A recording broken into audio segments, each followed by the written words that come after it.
Hello, good morning. At ito nga, kagigising nga lang namin ni Herod at may natanggap nga akong message sa beeper ko. Beeper! Charas!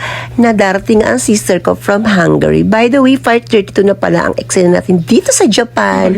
At kaganda-ganda nga ng umaga dito sa Japan. Sabi ko sa sister ko na bakit summer ka pa pumunta sa Japan. Sana nung taglamig na para yung rejuve mo, diba? Para lumamig-lamig yung pagmumukha mo.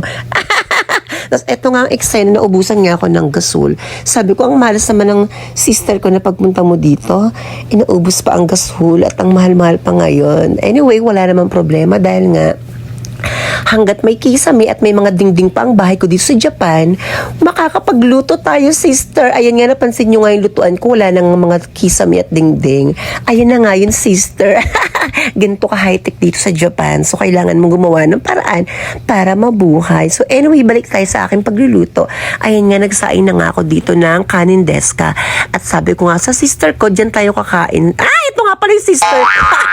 Di ba ang ganda? Parang Angry Bird. So, ayan na nga. So, lumalaki na nga yung apoy dito sa chimenea.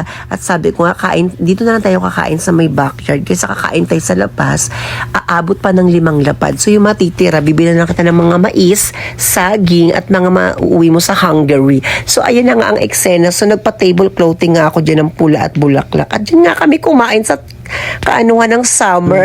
Anyway, thank you nga pala sa pagpunta mo dito sa Japan. At least na-enjoy mo dito lang sa ating small lunch dito sa likod ng aking bahay. Maraming salamat sa pagbisita mo dito. Yun lang, mga sis.